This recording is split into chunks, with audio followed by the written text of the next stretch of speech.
Okay, any comments or questions before we start? Today the topic will be the hydrogen atom.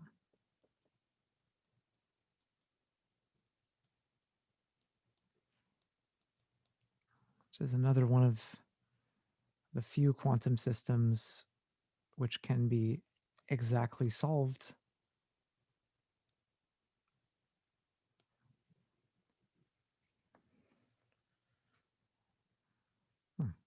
That's not where it's supposed to be. Oh.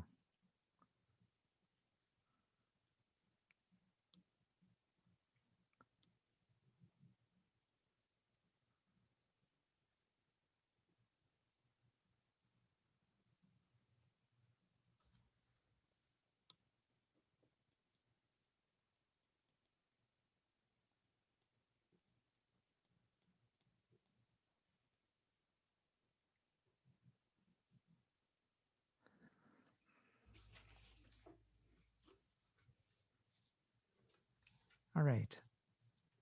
So, the system that we studied in the last week was basically a particle moving on the real line with a certain potential energy, which was a quadratic function. And we also saw the case of a particle moving on a circle. And we saw discrete systems. Those are the three types of systems that we've seen, like switches and so on, and tensor products thereof. So we have studied two continuous systems, one of them without a force, which is just a particle moving on a circle, and one of them with a force. And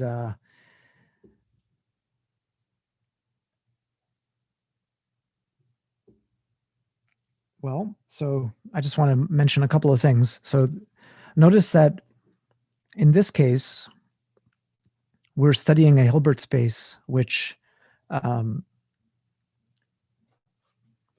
the Hilbert space in this case was L2S1 C coefficients.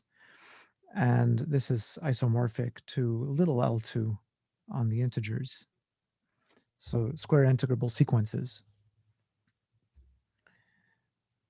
And maybe I should specify with C coefficients.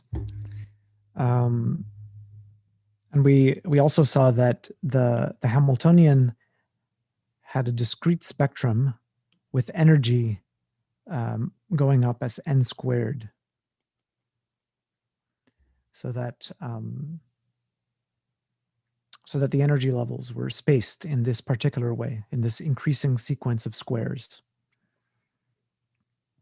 And we saw that the eigenstates, or the stationary states, the states that evolve via a phase rotation in time, they were just the periodic functions on the circle. So they were not the periodic functions, but the sinusoidal functions, the exponential functions, e to the I theta times k, e to the I theta times n, right?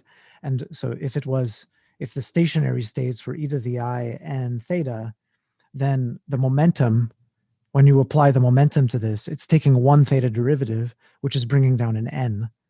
So that means that the momenta were quantized via an integer. So if you asked for the momenta of these stationary states, they would be evenly spaced integers. But the energy is p squared because there's no potential. The energy is just p squared over 2. And so you get n times n. You get n squared energy, okay? So that's the way that system behaved. That's the spectrum of the system. And on the other hand, in this case,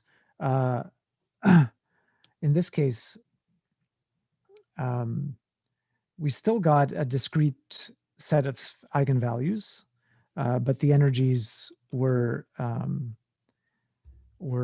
arithmetic progression, non-negative integers, or really it was it was really the Hamiltonian, remember, was the number operator plus 1/2. So it ended up being 1/2 plus an integer multiple of some physical constant. So we got energy states, so these energy states looked like this. Let's say,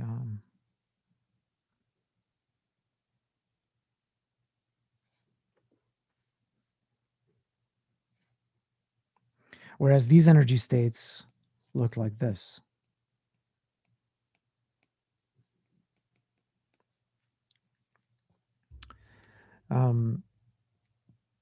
Okay, now one thing that I want to do with the harmonic oscillator, maybe next week, is I want to explain what happens to the solution of this system when we perturb this slightly. And the most popular and most important perturbation was when they took, so the Hamiltonian was basically a p squared plus x squared, okay? And then what we're going to do is add a tiny modification, which is x to the fourth. So the potential is going to be kind of slightly modified like that. And this, yeah, so this, so whenever, and you know, you can imagine why you would want to do this, because in any actual physical system, it's unlikely that you will have such a precise quadratic function for the energy. And you could imagine that there would be multiple corrections to this in order to be more and more accurate, right? And so the fact that this Hamiltonian is being changed, this will mean that these energy levels are going to move a little bit. All of these energy levels are going to be modified. And so the goal, a lot of things like nuclear physics and so on and chemistry is dedicated to describing how these energy levels for the perfect system or the idealized system, how do they get modified when we modify the Hamiltonian a little bit.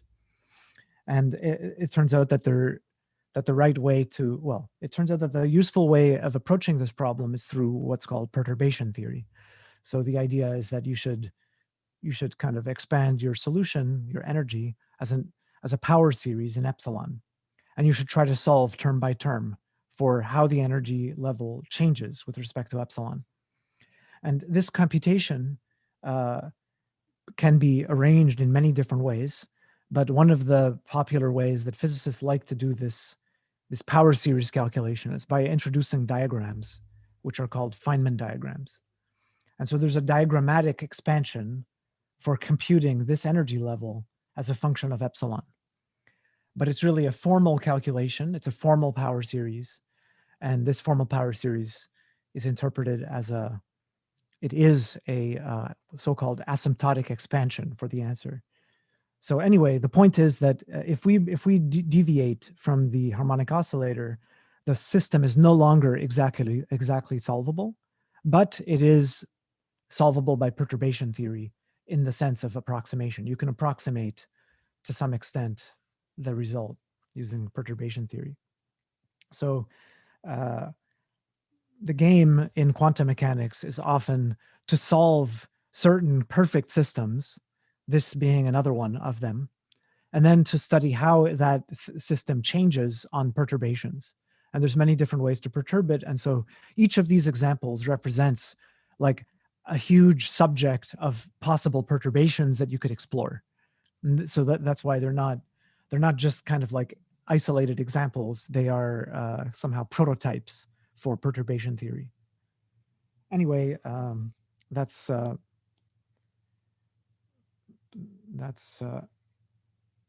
way it fits.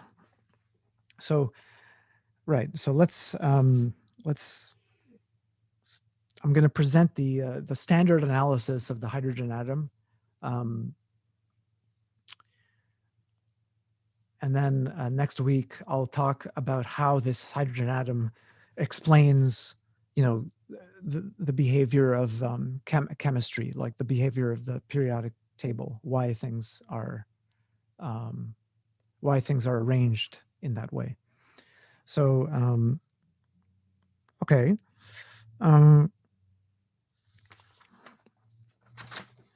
So let's see. So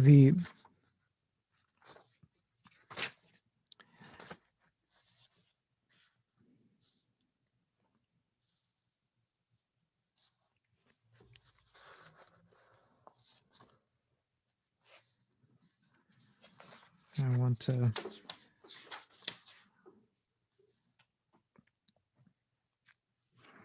Okay, so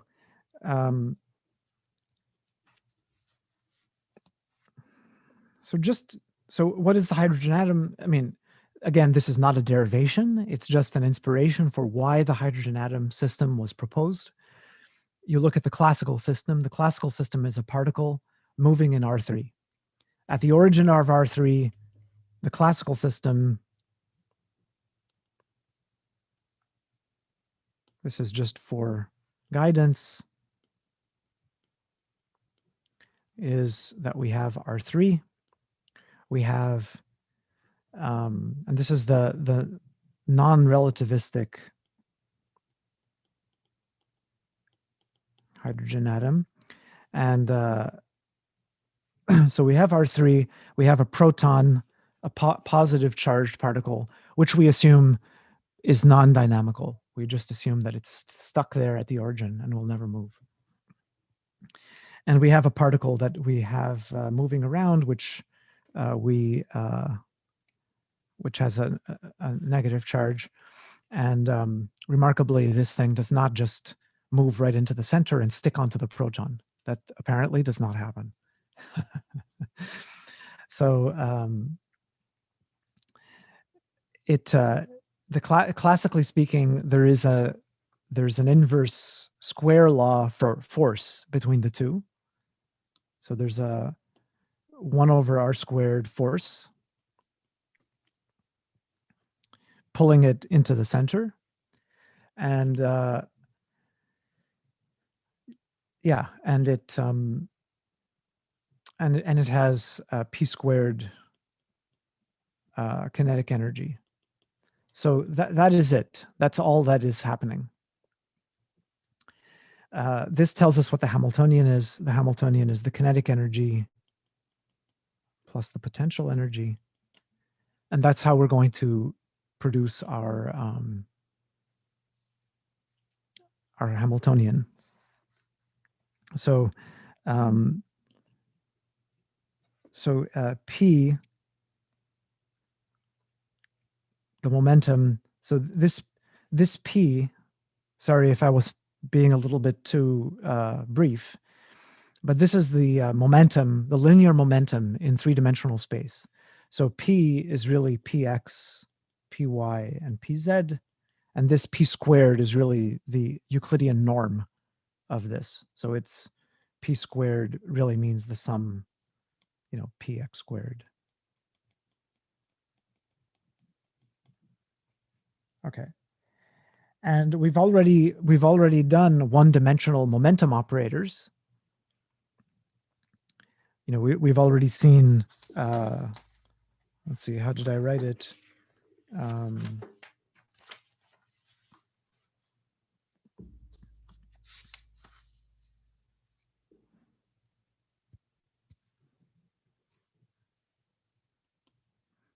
Px.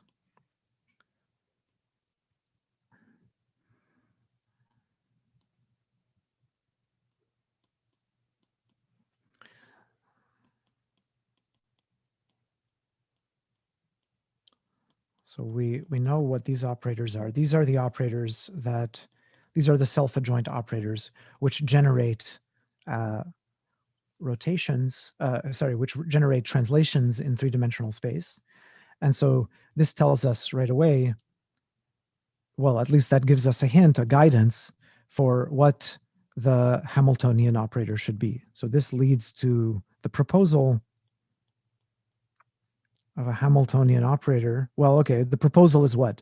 So we need a quantum phase space a quantum state space. And we do it in the usual way. We take L2 functions on the classical configuration space. So we're looking at now complex wave functions on three-dimensional space. And then we want the Hamiltonian. So the Hamiltonian will be p hat squared minus the potential energy. And this will be a function. I should say that in the classical section. So this 1 over r squared force.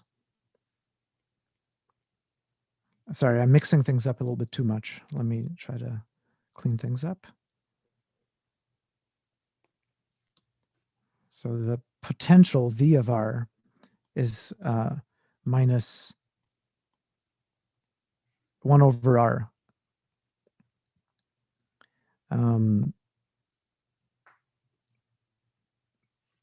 Let me just use 1 over r. This is basically a coupling constant. What I had there before was a coupling constant, which explains the strength of the interaction between the electron and the proton. But it's a physical quantity. I'm just going to put it to 1.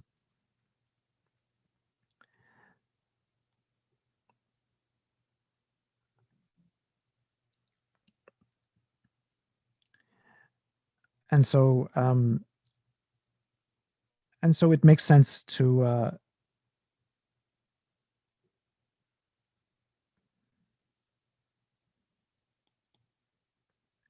put what we would like to put here is basically 1 over r. 1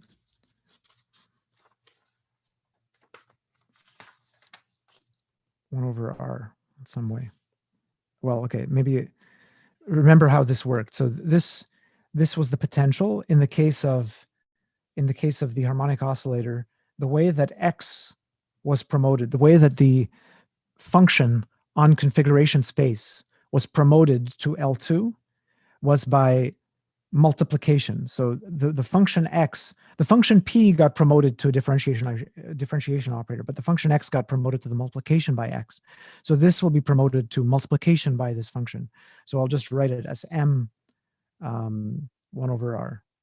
Multiplication by 1 over r, we're going to view it as an operator on this vector space.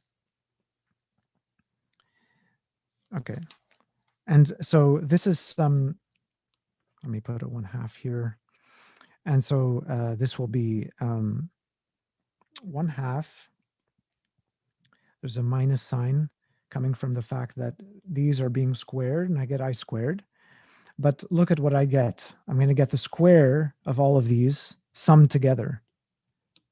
So I'm going to get del x squared plus del y squared plus del z squared, a very famous operator known as the Laplacian.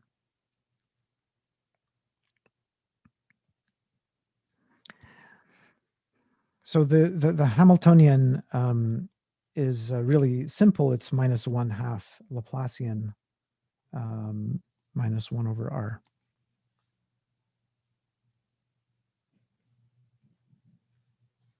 So this quantum system is basically,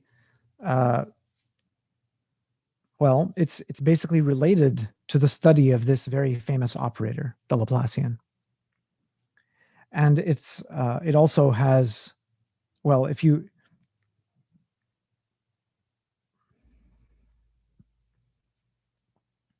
look at this Hamiltonian and this vector space, you can notice pretty quickly that there's a lot of symmetry here. It's a central force with no angular features whatsoever. It depends only on the radius. And so therefore there will be an SO3 action. There's obviously an SO3 action on R3. It's a representation of SO3. And if I pull back, or if I transport if I change my coordinates by a rotation, this will not change, and this Laplacian will not change.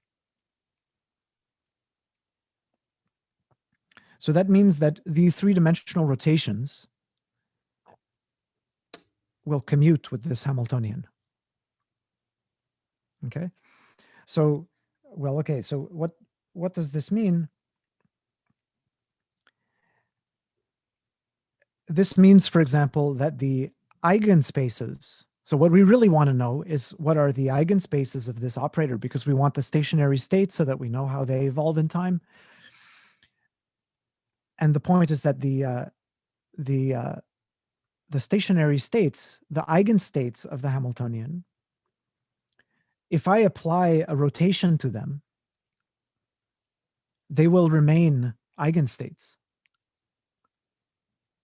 Okay. So right off the bat, what can I tell about my eigenspaces?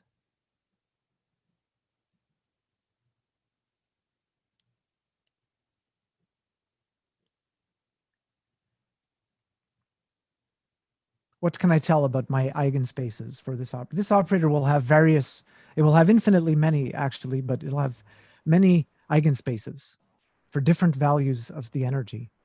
And what can I tell about those? They're representations of SO3? Yes, they're representations of SO3. And what can I tell about what can I tell therefore about the eigenvalues, the energy levels?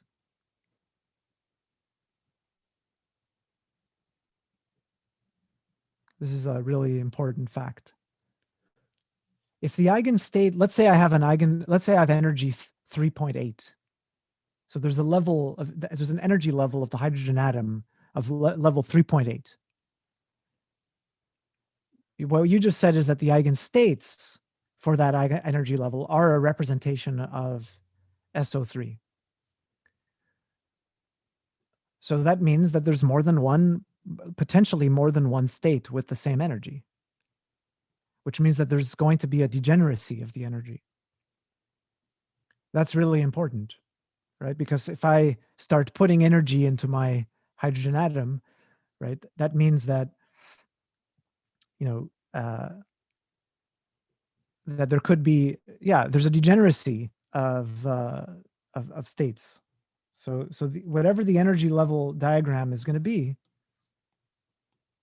right? So if there's going to be a state with this energy, if this state, if the state space was a representation of SO3, then there will be, unless it's a one-dimensional representation, that is, there will be several states with the same energy. And so the presence, like whenever you, like this type of energy diagram is what you measure in the lab, right? And you can even measure degeneracy of energy levels. And so when you start to notice that there's degeneracy of, you see, like having degeneracy of energy levels, that has a big impact on thermodynamics. Anytime that you do, anytime that you try to estimate the behavior of a macroscopic system, which is made up of quantum pieces, like let's say a hydrogen gas, right? The thermodynamics of that gas, it has to do with, what are the possible states and how much energy can I dump in those states before I have to go up higher to higher energy level states, right? Like how much low energy level states are there available for me to fill, right? And then that means that the energy level distribution over all of the particles will be different. So the degeneracy of these different levels, it affects in a major way the statistics of how energy is distributed through a big system. Okay, so if you don't take into account these degeneracy levels, you're not studying the system. It's almost like there's phantom particles there that you don't see. Anyway, so the point is that it's easy to tell that there is some kind of degeneracy, because you keep filling the Grand Canyon with people, more and more and more people, but it never seems to fill up. It never seems to go up because they're all spreading out on the bottom. It's a degenerate energy level, right? You have to add a lot more people into the Grand Canyon in order to fill it up than to fill up a well, because there's no degeneracy of states in a well.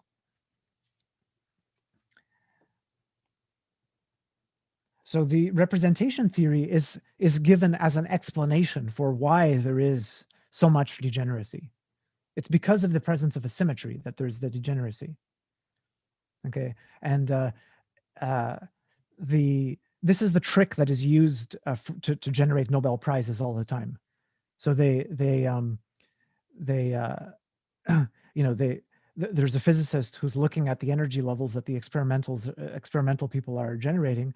They measure one particle at one energy, and the theorist can't do anything. With one data point, you can't do much. Then they measure another energy, they find two, and lo and behold, they're at the same energy. So then the theorist theorizes that there's a representation of a group, and maybe the group has even another, has an irreducible representation of dimension 3. So there should be a third particle with that same energy level, and lo and behold, there it is, and so they win the Nobel Prize. So there you go. It's a method for generating Nobel Prizes. Okay, so anyway, so all I'm saying is that when we analyze this, what we're going to do is we're going to break up everything in terms of representations of SO3. So the entire analysis of the hydrogen atom proceeds by breaking it down via representation theory of SO3. So the main tool is representations of SO3. Remember that the main tool that we used for this harmonic oscillator was representations of the Heisenberg algebra.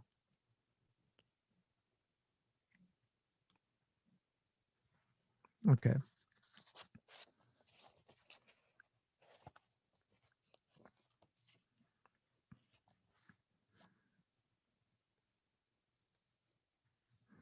Okay, so oh yeah, I should say one more thing before I launch into this.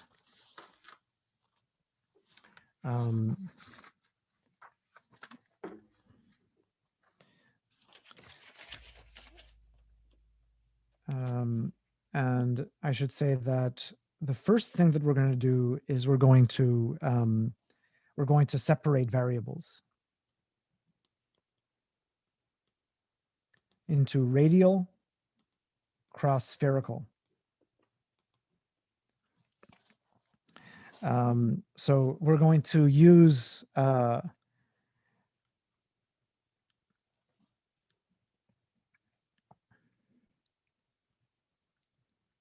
going to use a kind of trick that we're going to kind of pretend that L2 R3 can be described in terms of L2 R plus, the non-negative real numbers,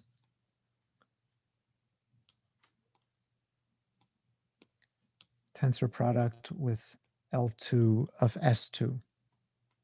So we're basically going to pretend that R3 is R plus or R greater than or equal to 0 cross S2.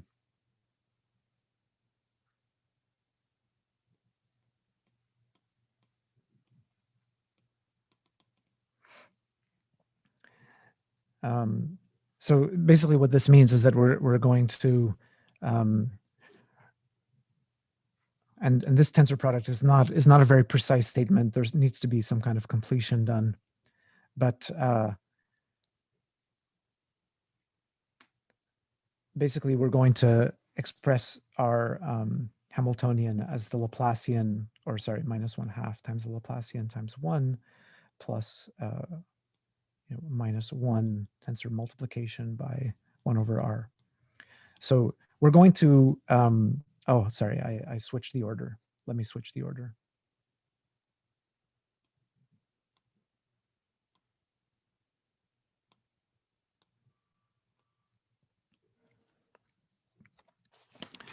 Okay, so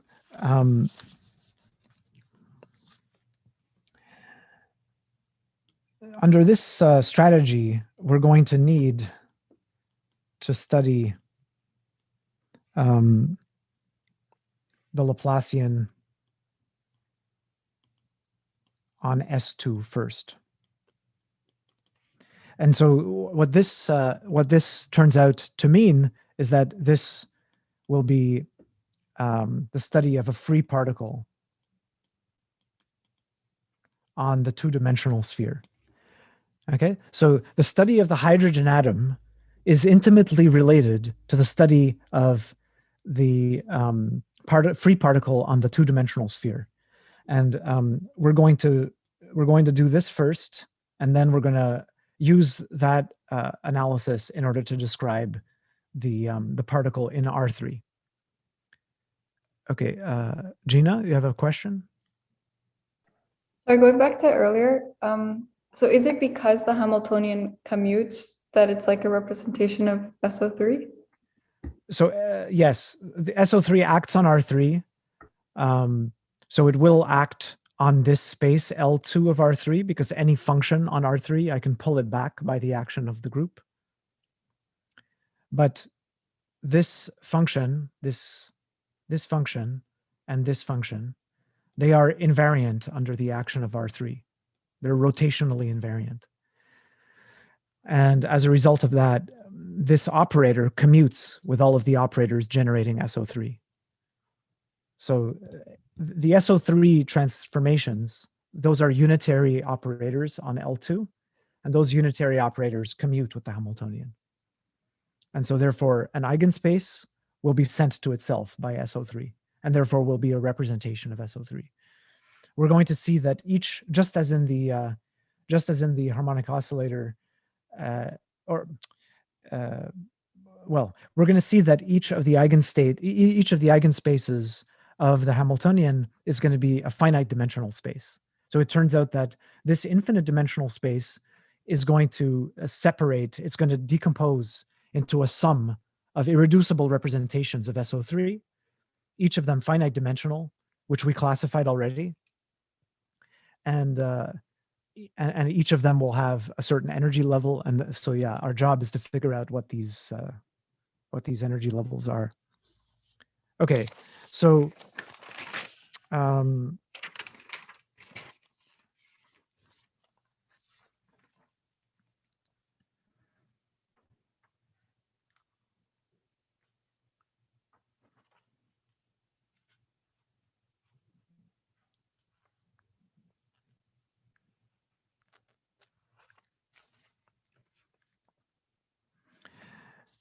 okay, so let's first, so preliminary step is to look at S2.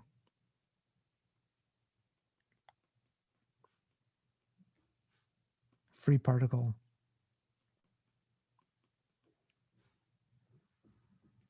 So that means that our vector space will be L2 functions on S2.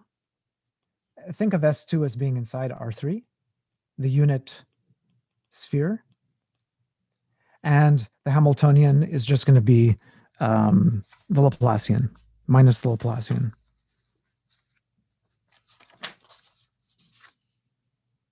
But before we get to the Laplacian, I just want, let's just set up some more basic ideas. So we have a representation.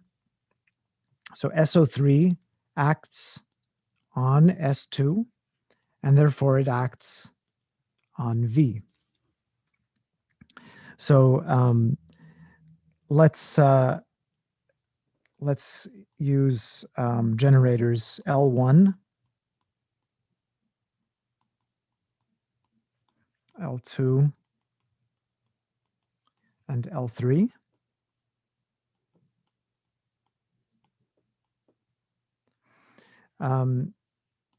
These are generators for SO3, rotation about the X, Y, and Z axis, and they satisfy Li, Li bracket Lj is what they call epsilon ijk Lk.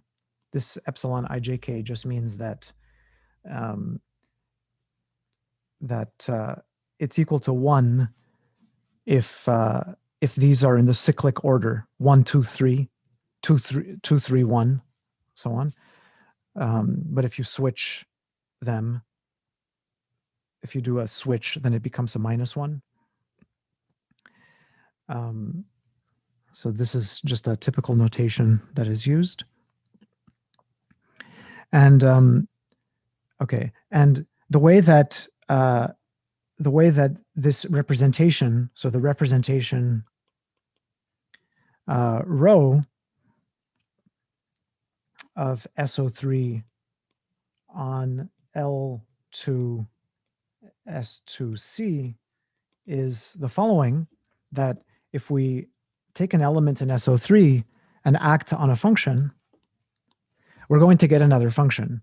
And this new function, the way that it evaluates on a point is by evaluating f at G inverse of X. This is just, the inverse is there because of the pullback. It's just in order to get the fact that G1, G2, the product of two group elements acts by, first acting by G2 and then acting by G1. Okay, and so what is the Li algebra representation?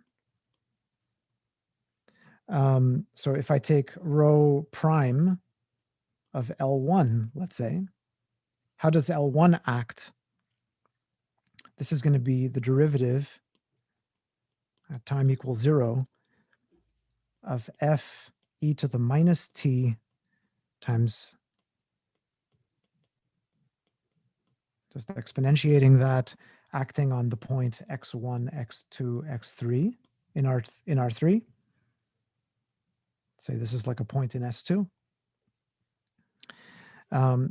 And if you look at how this is working, this is producing exactly x3 d by d x2 minus x2 d by d x3 applied to f. Okay, we've seen things like this before. This is the rotational vector field in the x2, x3 plane. So in the x2, x3 plane,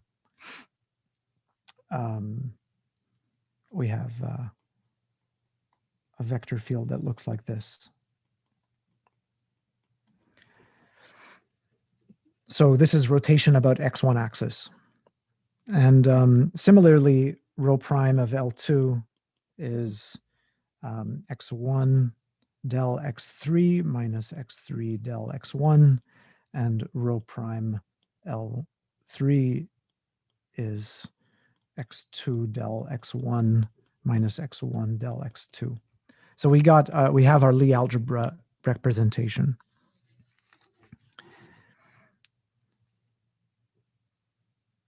Okay, and let's define Li.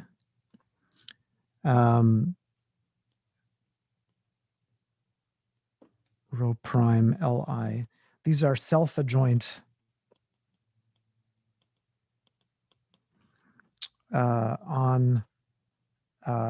these are self-adjoint operators which satisfy, of course, this is it's a representation of the Li algebra. So these big matrices or these operators, they satisfy a similar thing. It's just that we need this annoying I because of the relationship between skew adjoint and self-adjoint. So these are the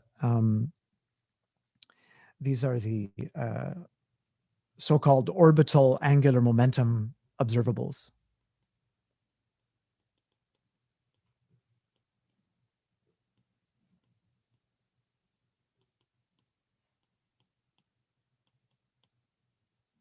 They correspond to the angular momenta about the x, y, and z axis of the rotating particle in the classical case. And this has nothing to do with the internal spin or spin one half particle nature of the electron. This is just because we have a point in R3 moving around the origin.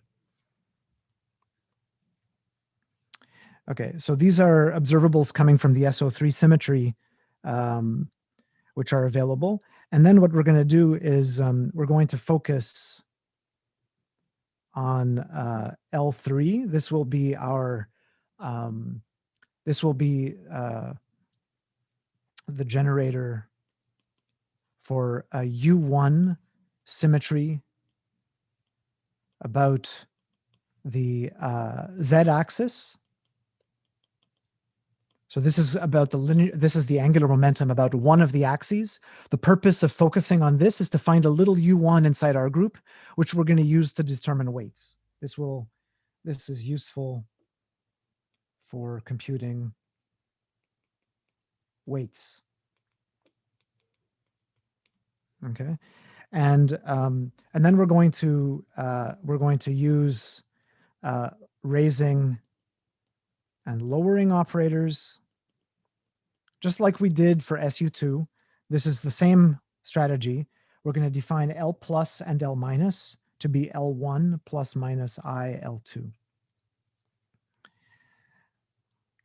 And the commutation relation is going to be L plus L minus is 2 times L3, which we could consider to be, 2 times L3. Let me see if I want to give a name to this. No, that's okay. And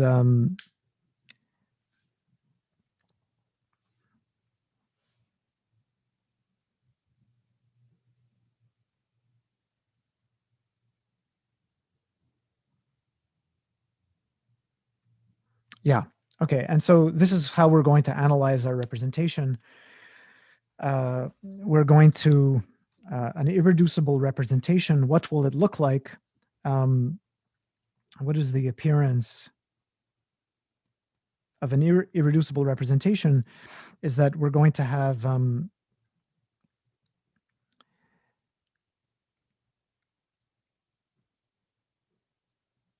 a highest weight and a lowest weight. And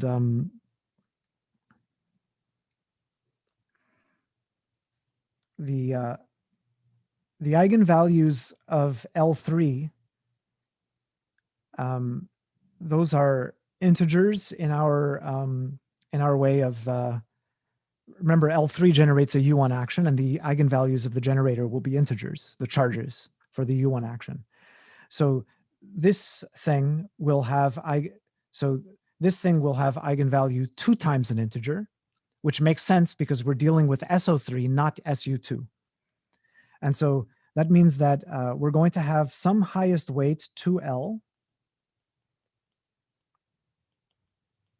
and some lowest weight minus 2L. And we're going to have the raising and lowering operators L plus and L minus. Okay. Now the notation that we're going to use is like this. This thing is going to be called, so a generator, we're going to take an orthonormal basis for the weight spaces, and these will be called Y minus LL, and this one will be called YLL, and this will be called Y, yeah, so in general, in between these, we're going to have YML. These will be unit vectors, a choice of unit vectors in the weight spaces.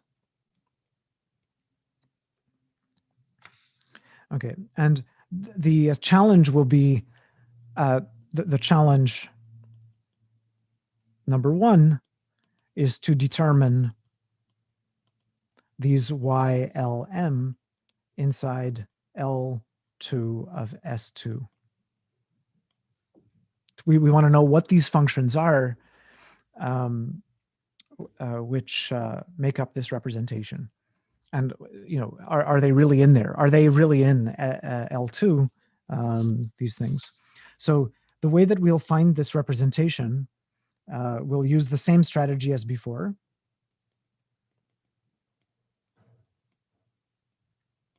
And that is, we're going to look for a highest weight. So we want to find the highest weight. So we're going to find YLL.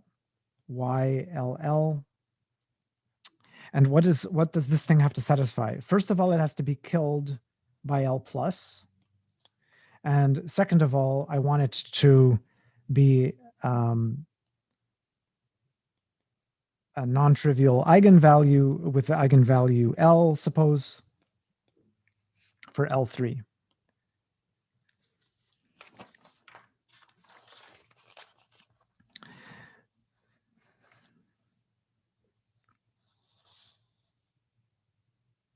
Okay, so usually the way that this is done is to write, so how to solve, this is a system of differential equations. So let's write in coordinates. So we need to write it in coordinates on the sphere. So a typical way is to choose spherical coordinates. So usually we write x1 is r sine theta cos phi, x2 is r sine theta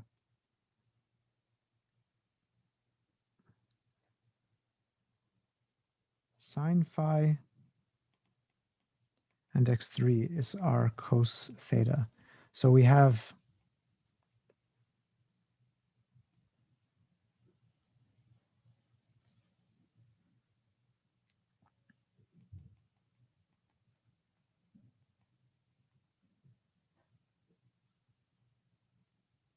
the axes x1, x2, and x3, and we have these coordinates, the theta and the phi coordinates.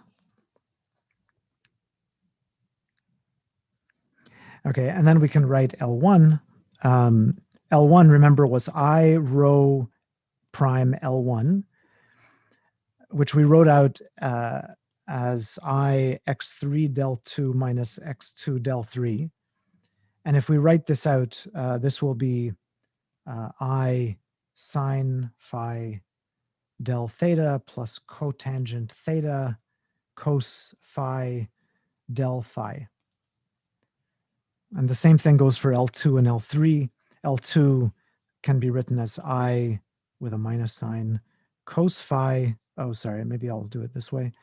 This is I minus cos phi del theta plus cotangent theta sine phi del phi. And L3 is just, you can see from the way that the spherical coordinates are chosen, they're chosen in a very convenient way to be adapted to the z-axis, is just minus I del phi, because of course we're just rotating around the x3 axis. That's why L3 looks so simple. L plus, I can write it as e to the I phi del theta plus I cotangent theta del phi, and L minus has, let me write them both. So L plus minus, this will introduce a plus minus here and a plus minus there. Okay. Okay, great. So now we have our operators. These are the operators that I needed, L3 and L plus. Okay, so now I can solve those equations.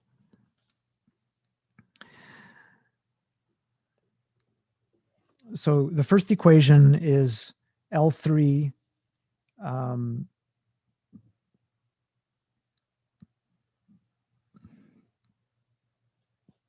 y is equal to Ly. This is the same thing as writing minus I del phi y equals Ly. Simple. So this tells me that y is e to the I L phi times some function of theta.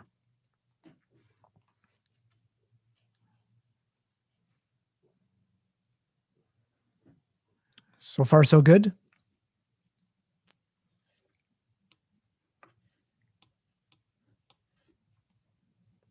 So the variation in phi is periodic.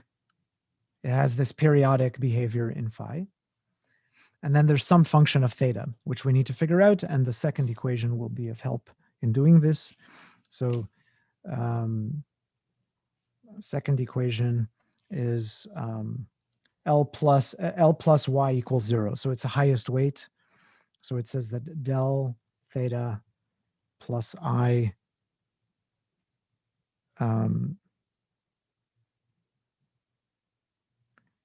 cotangent theta.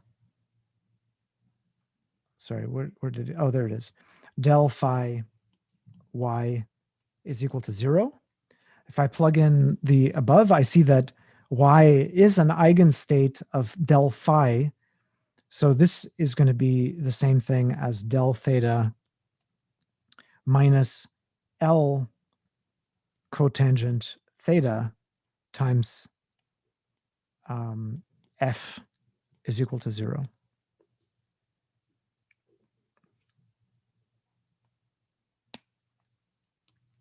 So this thing with this goes away.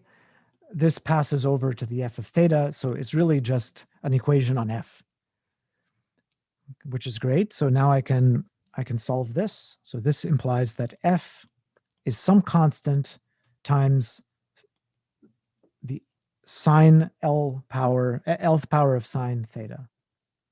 So it's a sinusoid. So you have concentrated, from 0 to pi. It's for L equals 1. It's this, and then for L equals 2, it's this, and so on. It gets more and more concentrated for higher L.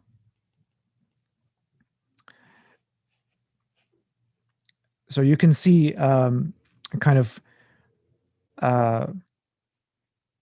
maybe it makes sense that for higher, what is little l? Little l is the eigenvalue for the angular momentum operator about the z-axis. So this is an observable, right? This L is an observable. It's the thing that you would measure if you measured the angular momentum around the z-axis. And the point is that the higher this value of L is, the more concentrated it is around theta equals pi over 2. Namely, it's moving around on like as a ring around the x3 axis, right? So it's like, it seems to make sense, at least, that it's doing this. Okay, and so this tells us that y is equal to c e to the I L phi sine L theta. So, and let me put the indices now. So with indices, this is going to be, this is going to have, we call it YL because, yeah, this is the highest weight vector. So I'll just call it CLL e to the IL phi sine L theta. Sorry, I'm just going to turn off my phone.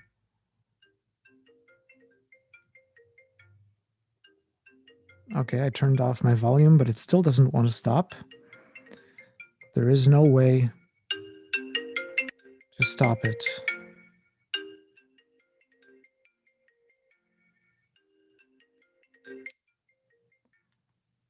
I know why people throw their phones out the window.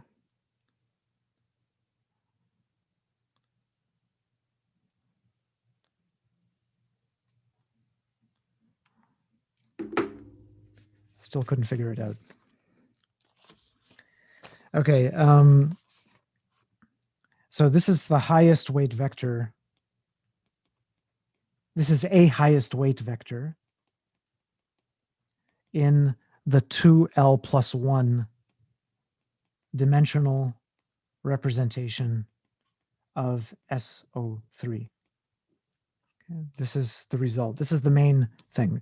It's amazing when you have representation theory, how easy it is to find the fundamental solutions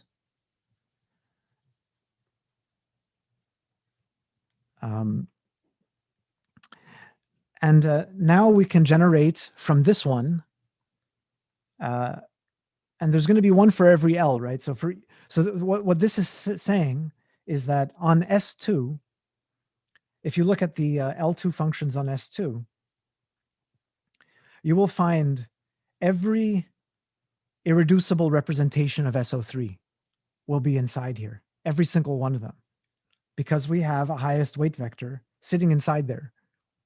This is a smooth function on the two-sphere. It's definitely an L2. It's a highest weight with eigenvalue L, so it generates a 2L plus 1 dimensional representation. And for every L, this is true. So actually what happens is that we get an orthonormal basis. So this generates taking all possible L, an orthonormal basis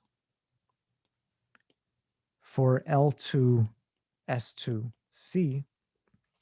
So we're going to get a decomposition. This is going to be a sum over all the possible angular momenta going from 0 to infinity of an irreducible representation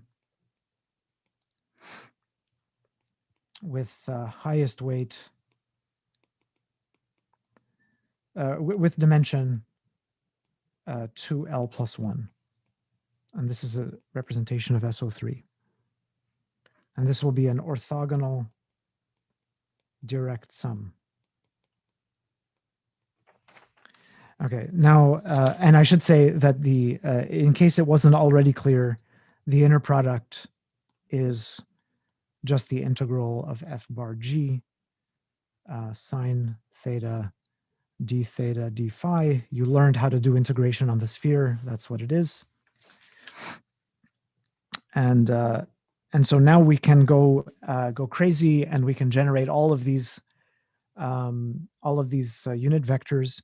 So in order to get YL, in order to get the lower weights, right, then we would want to maybe normalize it by a constant, but what we really want to do is apply the lowering operator a few times to the YLL state, which we already determined. So this is going to be just applying a differential operator, e to the minus I phi minus del theta plus I cotangent theta times del phi to the L minus M power. So we need to apply it several times, e to the I L phi sine L theta. So this is an expression for a whole bunch of these.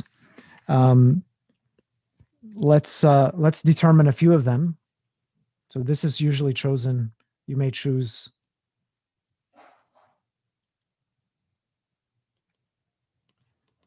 to give a unit vector.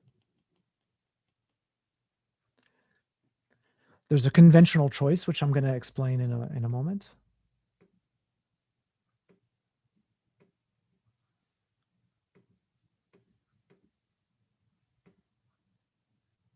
Sorry, everything. Oh, I see.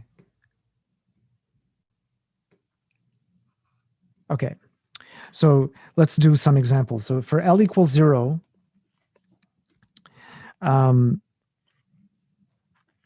this is the one-dimensional representation of SO3, otherwise known as S, the standard. Sorry, what did I call it? I forgot the names already. Does anyone remember?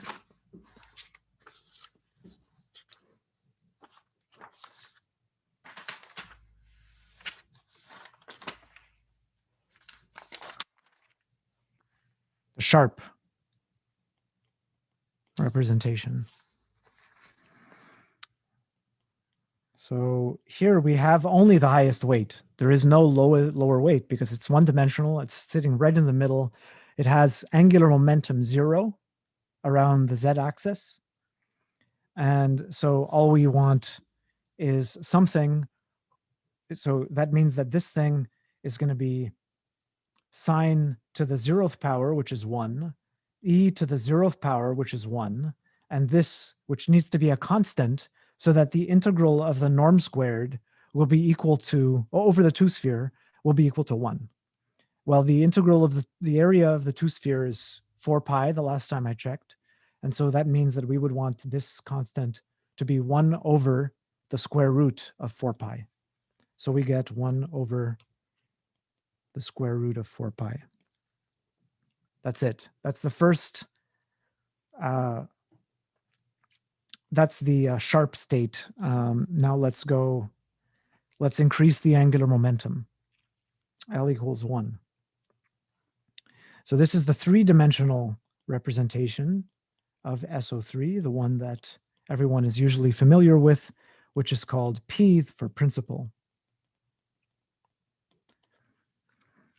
The highest weight is, the highest weight state is minus 3 over 8 pi sine theta e to the I phi.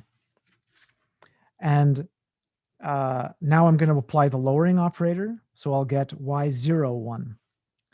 Okay, so this will be another vector in the representation, in the same representation as this one, right? This one, remember, is a state with angular momentum about the z-axis equal to 1. Okay, but if I rotate this thing, okay, if I rotate this thing, it's part of a three-dimensional representation. So if I rotate it, I should get two more basis elements, and these two other basis elements will not have angular momentum about the z-axis equal to 1. I mean, just from a physical point of view, you imagine if it's rotating about the z-axis, and if I rotate the thing, it won't be rotating about the z-axis anymore. It'll be rotating about the x-axis or something like that. So indeed, when we do this, what we find is that this is equal to, if I apply L minus, this is the square root of 3 over 4 pi cos theta, and it has no theta, no phi dependence, and it will have 0 eigenvalue for the action of L3. So it will have 0 angular momentum about the z-axis. And then if I apply the lowering operator again, I'm going to get something that has -1 angular momentum rotating in the opposite direction about the z-axis. So this will be square root plus square root 3 over 8 pi times sine theta times e to the minus I phi. This is y minus 1, 1. Okay, so this is together forming a basis of the vector representation of SO3. So these states of the free particle on the two-sphere, they are behaving, if you zoom out and if the whole two-sphere just becomes like a point, these states behave like a vector at that point. And if you rotate the lab, that vector will rotate. It's a three-dimensional representation. Okay, this state will not rotate at all. It has no, you can rotate the lab all you want and nothing will change. Okay, now we get to the higher harmonics, eigenvalue 2 for rotation about the z-axis angular momentum. This will be a 5-dimensional representation called D, which I don't remember what it is. It's diffuse, the opposite of sharp. This is to do with spectrum. And what I get here is y22, the highest weight. I just want you to be able to see how explicit just applying these operators gives. And then y12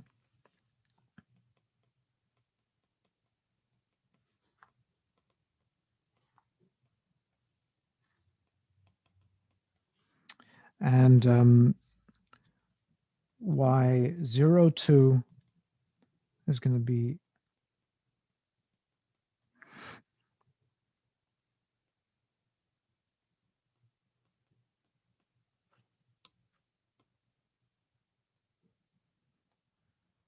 That's good.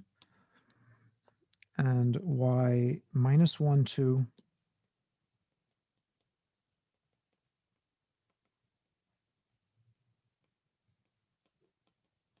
And finally, y minus 2, 2.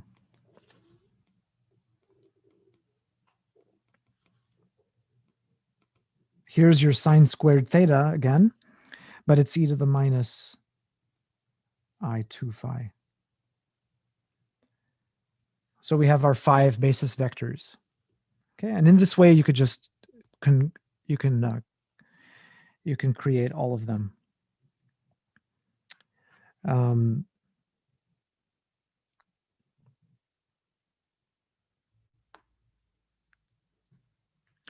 Okay, so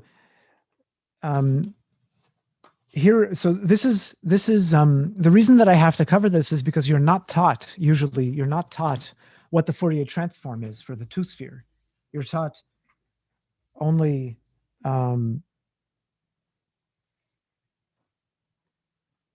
so someone asked if there's a minus sign missing from this. Well, again,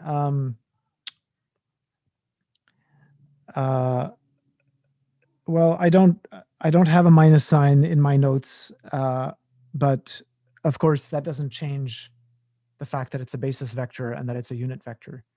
So there might be a convention in the literature which puts a minus sign or not, but that's a convention which is not important. So I don't really mind either way.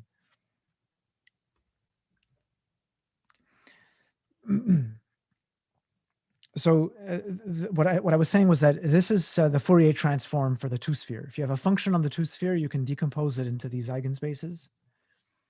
You can write it as a sum of these things. You just need to be careful about how you index it, right? So that when you do the Fourier transform on the two-sphere, it's not a sum over the integers. It's a sum over the non-negative integers and another sum over a finite set, 2L plus 1 elements. So it's kind of like, it's a kind of a Fourier transform over a domain that kind of looks like this. For each one of these points, right, you're going to get a number.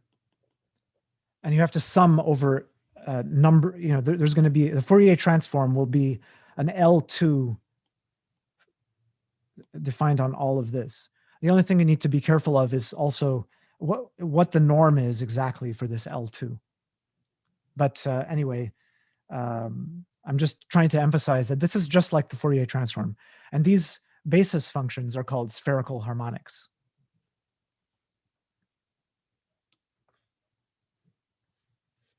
So these, the collection of YML for L going from 0, 1, 2, all the way, and for M going between L and minus L is called this collection. So these things are called spherical harmonics.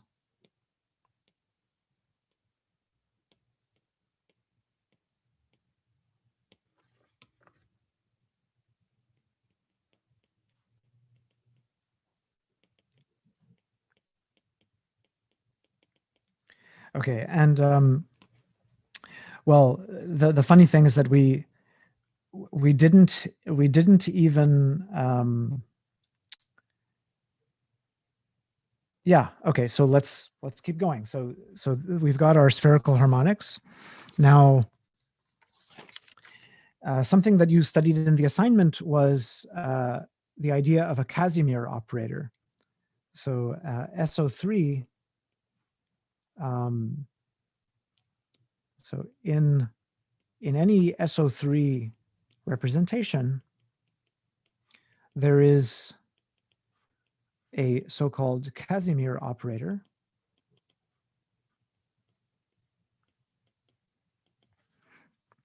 which is an observable which commutes with the SO3 action.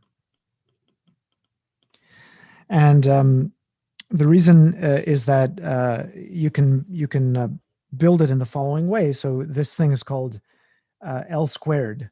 It's not the square of something technically. It's just called L squared, and it's really L1 squared plus L2 squared plus L3 squared. Now, notice just one thing that I should say right away. It's unusual to take a Li algebra element and square it. That has no meaning. In a Li algebra, you can't square anything. You could take Li brackets, okay? But this is not in a Li algebra technically. It's in the image of a Li algebra representation. So we have an element in the Li algebra, little L1. This is rho of L1. And then that is an operator on a representation. So it's really a matrix or an operator, and I can square that. So so that's what this thing really is. And the point is that I think what I asked you to show is that this commutes with the generators of the Li algebra. So it's a non-trivial but not difficult calculation that this thing commutes with all of the generators of the Li algebra.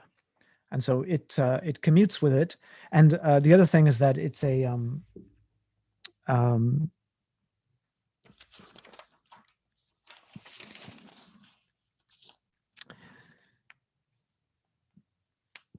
what did I take to be L1? Did I put the I in there or not? I always forget. Oh, I did. I put the I inside big L1. So these are genuinely observables. So this is also self-adjoint. It's the sum of squares of self-adjoint operators. So this will be self-adjoint. And this observable is called the total angular momentum observable. Okay. And you know, because this thing commutes with the action, that means that it will act. So this is an operator. Okay, think about it. We have L2 of S2. We've decomposed it into a bunch of irreducible subspaces for the action of SO3. So focus on one of them. Focus on the highest weight L representation. SO3 acts on it. It's irreducible. But what about this operator? This operator also acts on it. It commutes with the irreducible representation. So therefore, by the Schur's lemma,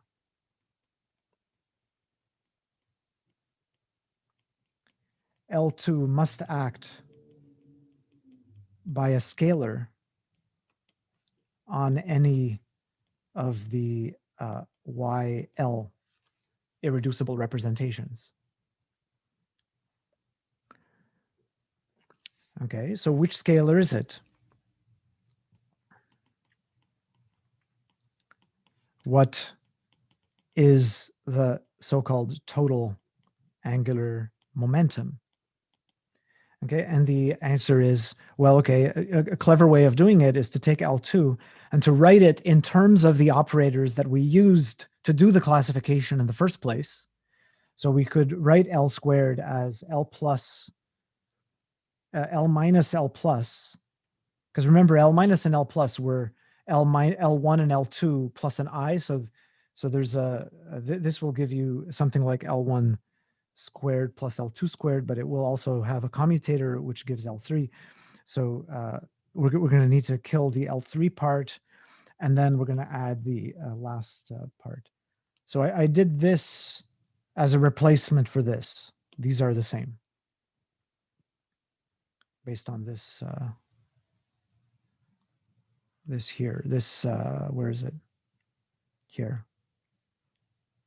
So if I take the product L plus times L minus, you're going to get L1 squared plus L2 squared, and then plus the commutator L1 and L2. The commutator is 2L3. So actually, did I miss a 1 over square root 2 here somewhere? L1 commutator.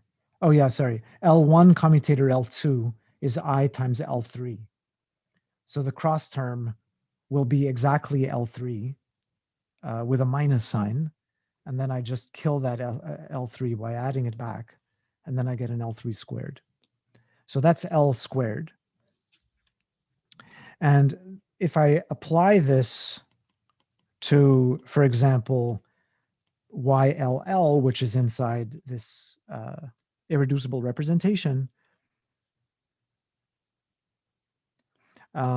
we get, well, L plus kills it, L3 gives L, and L3 squared gives L squared. So I get L times L plus 1. So this is the total angular momentum of any state inside the inside the YL. So you can see that total angular momentum means basically that you're taking the vector of angular momenta and you're taking the squared norm of it, and so it doesn't matter along which axis you measure it. The total angular momentum is constant and independent of rotation. Okay, so so this is giving us some information. So you could say that one way to distinguish these different levels is that they have different total angular momentum. They have different angular so basically the idea is that we now have a way of observing the difference between all these states. By measuring the total angular momentum, we can tell which level we're at, which irreducible representation we're in, okay? And then within that irreducible representation, we can measure the Z component of the angular momentum, and that will tell us which of these particular states we're in. So those two measurements would pinpoint exactly which one-dimensional subspace of L2 I'm in. All you need to do is measure the total and the Z component of the angular momentum, and you will know where in the L2 you are. Okay, and okay, and what is this? What is this L squared, by the way? But notice that geometrically, L squared is L1 squared plus L2 squared plus L3 squared, and if you write those in R3 coordinates, we already did this. This is exactly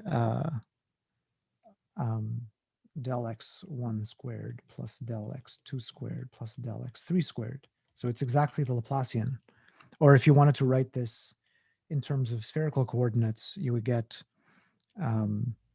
minus 1 over sine theta del theta sine theta del theta plus 1 over sine squared theta del squared del phi squared. So this operator is our Hamiltonian, really, for the free particle.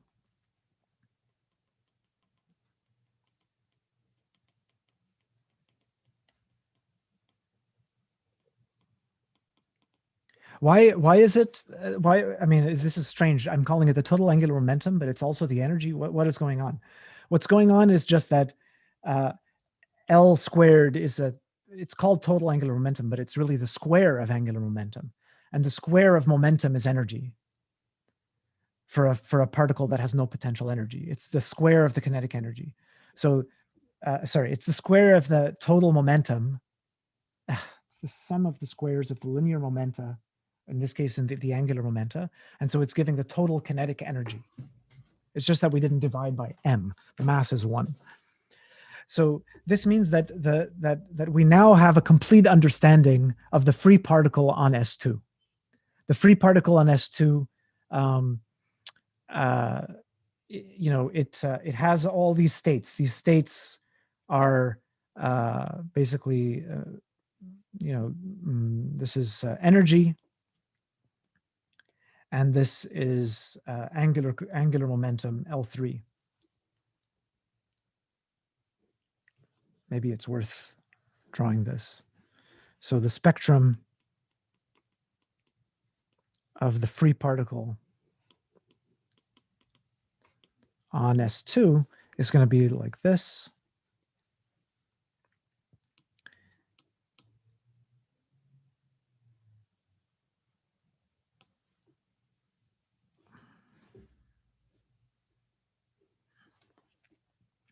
We're going to have a unique state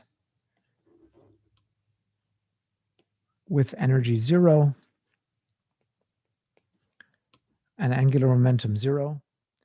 For energy, if L is equal to 1, then the energy will be 1 times 2. So it will be 2. But it will be a degenerate energy level with 3 states. And then so this is 2. If L is equal to 3, then this will be 3 times 4, and we're going to get energy level 12. So I made 2 way too big.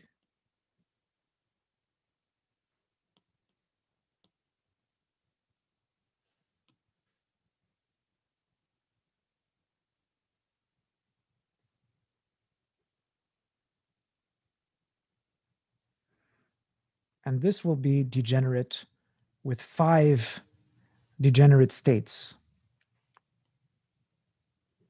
of differing z component for the angular momentum. Okay, and so when you dump particles onto, when you dump energy into your particle on the sphere, right? You can expect that if you put a certain amount of energy in, right, then you can move it to one of these 3 states.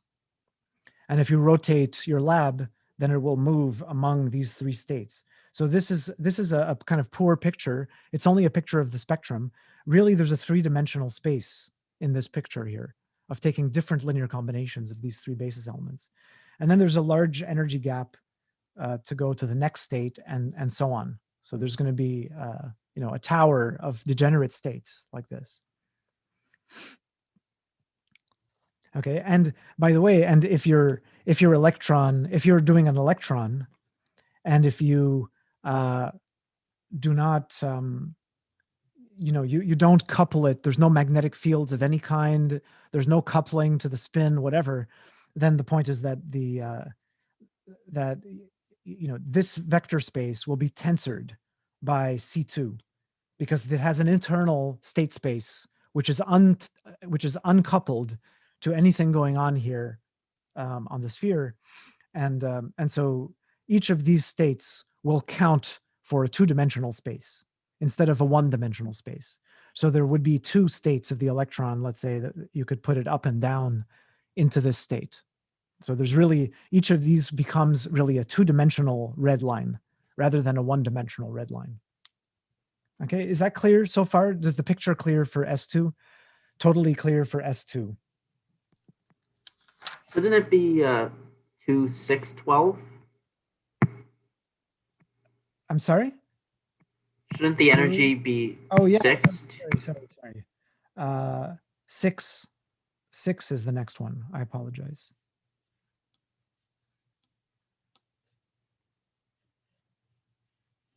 Yeah. I wasn't that far off.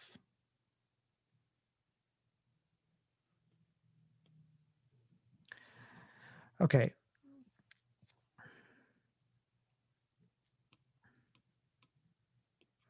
Okay, so now let's move on to the full case.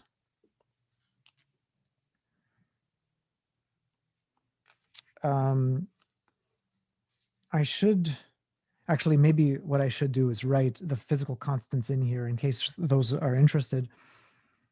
The energy of the states in angular momentum highest weight L is really h bar squared L plus 1 over 2m. If you work it out, if you work out how these things work. And the other thing is that L3 applied to K L is h bar. H bar are the units of angular momentum, K times YKL. So this this should help to appease the physicists. We have all of our unitful quantities put back in.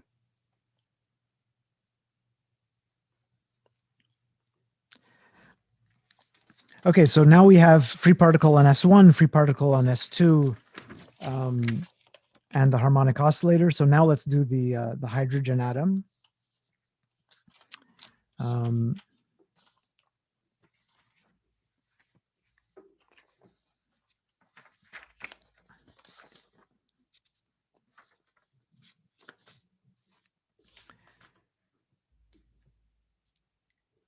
Yeah.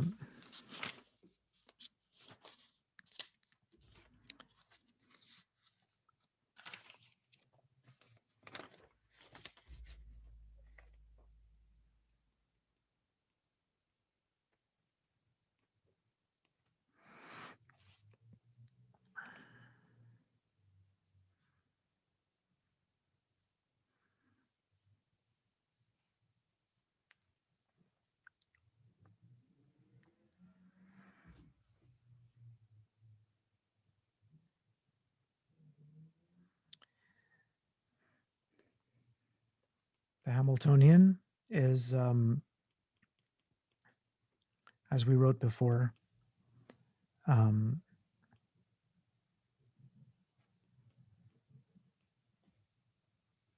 so the potential looks like this.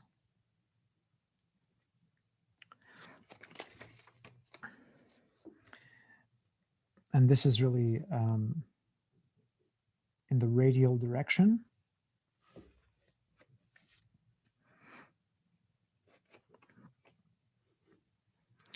So we can relate L2 of R3 with L2 of R plus tensored with L2 of S2. The volume is just R squared dr d omega, where this is the area of the area element of S2. And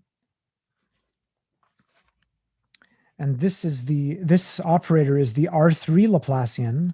The R3 Laplacian, if I write it in spherical coordinates, it will be written like this: the radial Laplacian plus 1 over R squared times the S2 Laplacian, where this thing is del R squared plus 2 over R d by dr. This is the so-called radial Laplacian.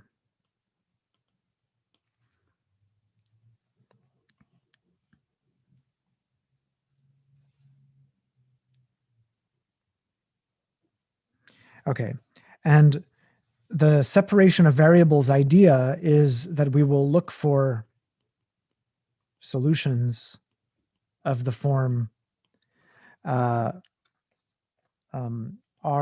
of R radial function multiplied by spherical function. But the spherical function we already know how to deal with. We have a basis, so we might as well put that basis element right in there.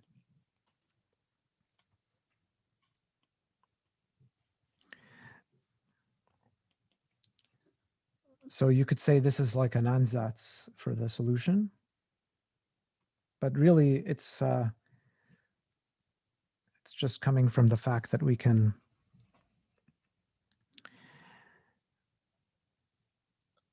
Oh, and I should say, sorry, I said that we can relate, but I should give the formula for this relation. Sorry about that. So the formula is like this, that if we have a function of R and I have a function on the sphere, then I can divide this by R and multiply by Y. So this is just coming from the fact that, yeah, well, I'm just going to use this in order to get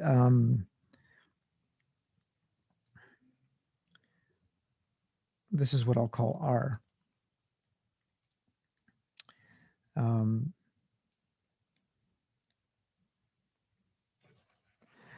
Okay, and if you apply the operator and look for eigenstates, so if we search for eigenstates for the Hamiltonian, what will we get? So H psi is equal to E psi. If I write this equation, what's going to happen? Well, the Hamiltonian has this term. So this radial Laplacian will apply to R of R. Then I'm going to get 1 over R squared times this Laplacian, which will act on this. And we know that this Laplacian gives L plus 1 times this. So this is an eigenstate already. And then there's going to be a minus 1 over R multiplied by this. And that's supposed to be equal to E psi. Okay, so because of the fact that this thing is an eigenstate of this, when I apply H to psi, the entire thing will be a multiple of Y. And then on the right-hand side, it will also be a multiple of Y. So I could just get rid of Y, and this ends up being an equation for R of R. And if I write it out, you'll see what I mean. You're going to get minus delta R plus L plus 1 over R squared minus 1 over R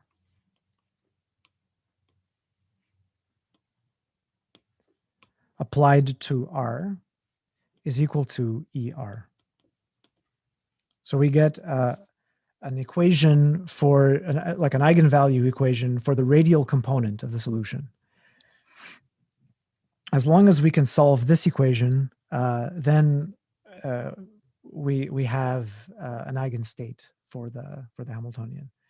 So what's going on here? Why is it even permitted to do this? Well, think about it. That what I'm doing is I'm basically saying that I'm basically kind of expanding psi in a Fourier decomposition, and this is the radial function coefficient of this this eigenstate. So in other words, you could think of this as being like a family of two spheres, right? And we have an eigenstate decomposition of psi on each one of these two spheres. And so we're going to have coefficients which depend on R for each of the basis elements. That's really what's going on. We're doing a spherical Fourier transformation and leaving the radial direction un-Fourier transformed, non-transformed. So we're doing just a sphere Fourier transform. Okay, and what we're looking for,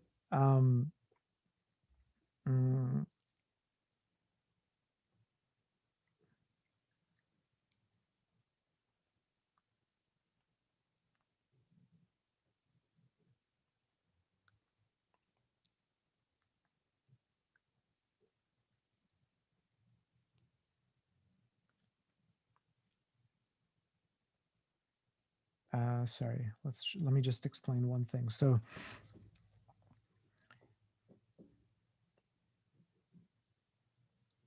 the volume form on L2 is this one, right? This is r squared dr. That's a spherical shell. Sorry, that's a radial element. And r squared dr is a radial element, and r squared d omega is an element of spherical area at distance r with angular opening d omega, right? This is the spherical coordinates way of writing the volume element. Sorry, so I shouldn't have said this is the area element of S2. It's this thing here, which is the area element for the sphere of radius r. And so this is the volume element which is used for the integration along R3. But what about for S2? For S2, this is the area element, d omega. That's what we were using to define L2 of S2. So if you take an element in L2 of R plus, the volume element in R plus is usually taken to be dr. That's what you integrate functions with on L2, right? So if I did if I did an integral using the area form on S2 and the area form, let me just make sure I'm getting this right. Yeah, so if I wanted to compare the L2 inner product with the inner product that we get from this product, they would not agree. Because this one is integral fg dr. This one is integral fg d omega. And this one is integral fg r squared dr d omega. Okay, so this is the reason why when you transform something here to something here, u tensor y, when we map it into L2, what I want to do is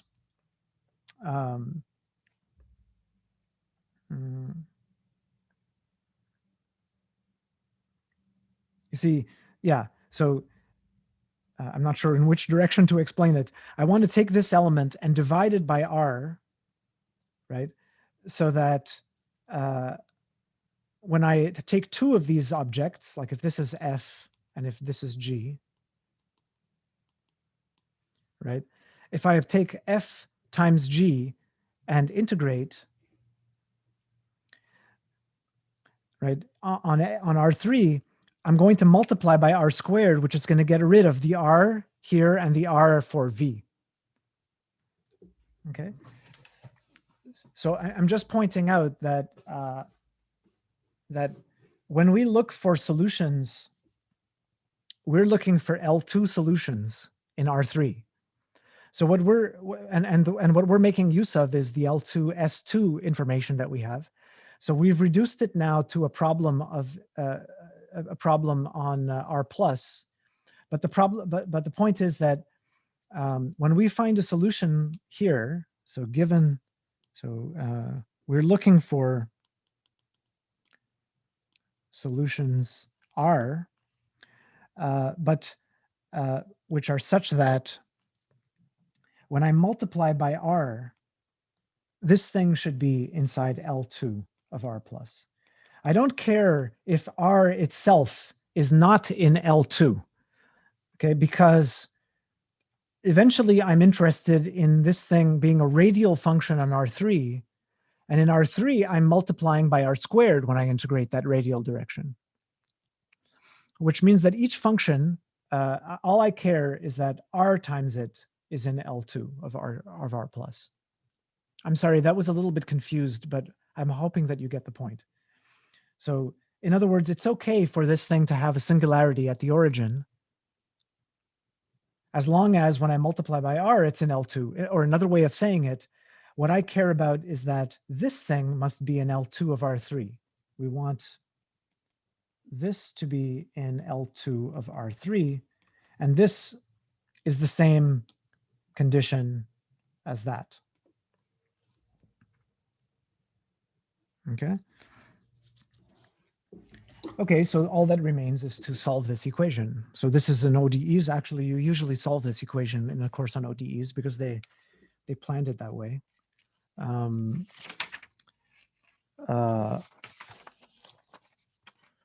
So it turns out that the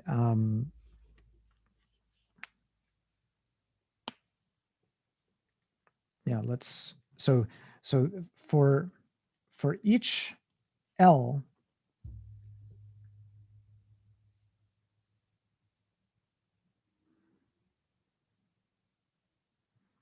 yeah, let me see if how I can explain this.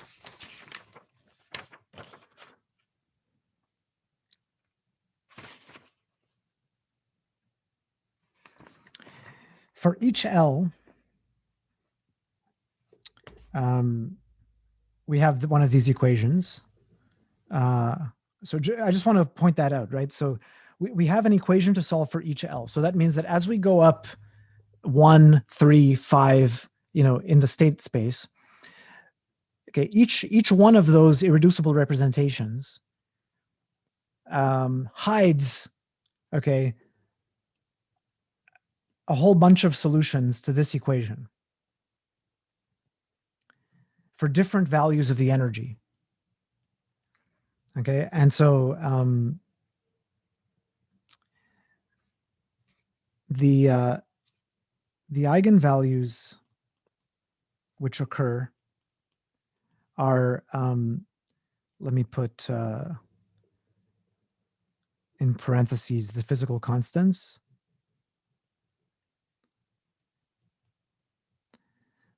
1 over n squared. This is n.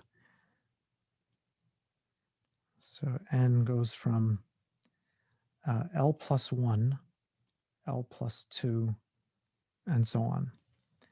So the idea is that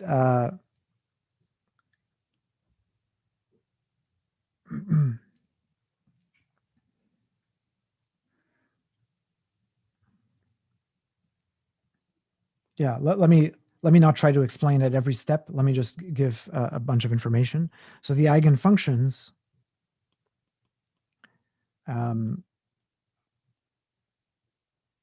are indexed by n, and of course the equation is different for each L. So for each L, we have eigenfunctions indexed by n, and this is rho to the L. Actually, let me not give that. Do I need this notation? It's useful to have the rho to the L. E to the minus rho. So rho is just the radius, basically. So it's 2m e squared over n h bar squared. So it does have an n dependence times r. It's really the radius. So we have this polynomial factor, rho to the L. We have an exponential factor, e to the minus rho over 2. So that's a decay, which is nice for the hydrogen atom. So that means the hydrogen atom leaves me alone. And then we have a function NL of rho. And this is a polynomial. This is called, this is a polynomial called the associated Laguerre polynomial.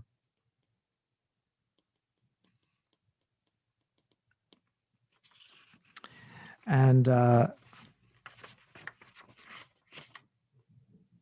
there's formulas for it. So this is L. I'm just using the standard notation for this special function. This is of degree, it should be of degree n plus L, but let me check.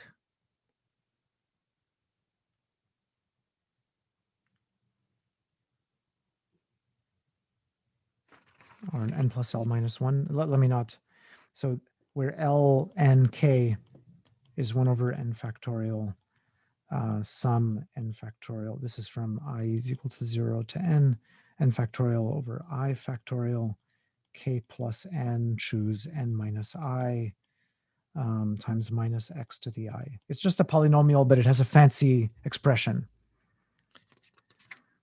Okay, and then we write the final solutions are psi n l m, and this is the product of R n L with the spherical harmonic y l m.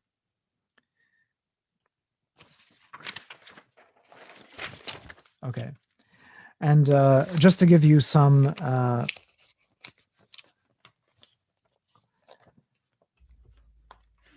examples. So examples.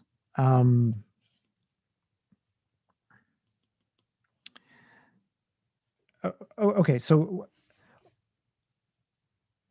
let me just explain somehow how to organize this information. Okay, so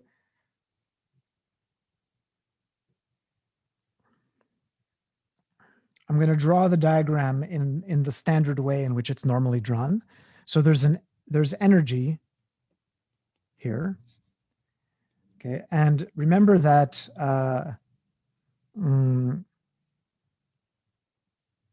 there's energy, and roughly speaking, there's angular momentum. I'll draw it like this. So L. I won't draw the total angular momentum, but just like I did before. I think I did this before, the Z component of the angular momentum. Okay, and remember that the potential was like this. It was negative, -1 over R. So that means that from a classical point of view, you should expect that the states have negative energy in the way that they've been described here. Anyway, so it turns out that there's a whole bunch of positive energy states, which we'll discuss next time. These are the free states or the unbound states. But in the bound states, these are the ones that we have found. And we found this is L equals 0. So for L equals 0, that means that from the spherical harmonic point of view, it's just a constant on the sphere, no features. Okay, so it's a one-dimensional representation of SO3. But because of this radial stuff, it turns out that there's many states of the electron or of the particle which are in this spherically symmetric state, right? One for every n. So there is going to be, this is what we call S. And there's going to be the first state, the lowest energy state, which has, so the 1s state, it looks like this radially. Very simple radial decay, okay? But there's also a 2s state.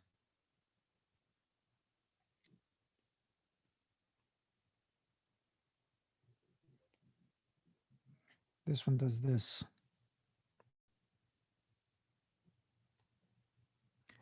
Okay, and there's a 3s and a 4s, 1 over n squared. There's an infinite number of states which are totally spherically symmetric with no features. The 3s, you can kind of guess what it might look like. It looks like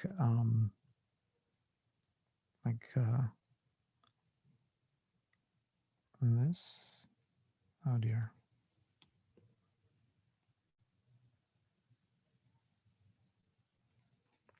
So it's basically an exponential decay multiplied by a polynomial, right? This is 3s. And actually, it turns out that if we look at now the next one, P, this is L equals 1. I'm going to have the lowest energy state of P will be at this level. And there is no 1P, there's only a 2P.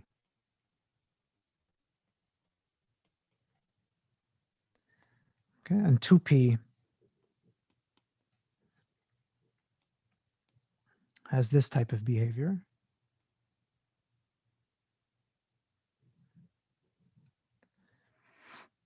And 3P goes like this. And then there's a 3D as well as this tower of states and so on.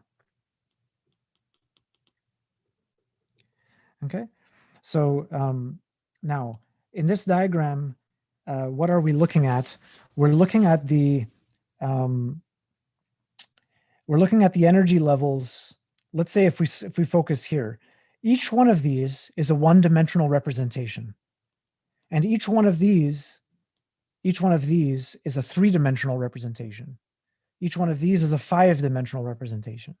Okay, but each one of these representations, which comes from the sphere, is repeated infinitely many times with higher and higher energy.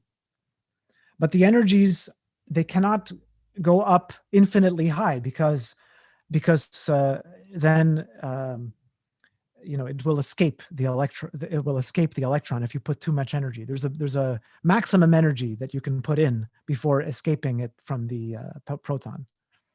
Okay, so this is the key diagram. It's hiding the SO3 information, which really is dimension. So maybe I should put it in somehow. These are dimension 1. These are dimension 3. These are dimension 5. And so on.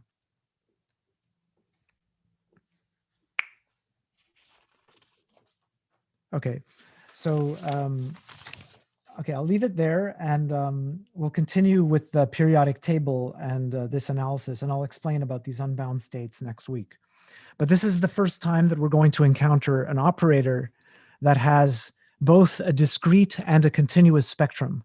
So this is a totally new phenomenon, which happens for these unbounded operators on Hilbert spaces, which is that it's not just eigenstates that you have.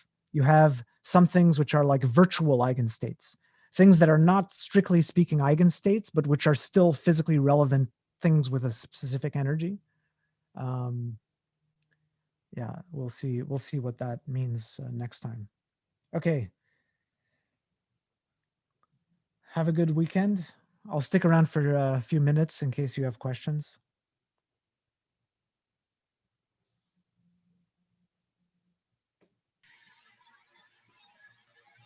Hi. Hi. Sorry, does the plot for the 2P start at the origin?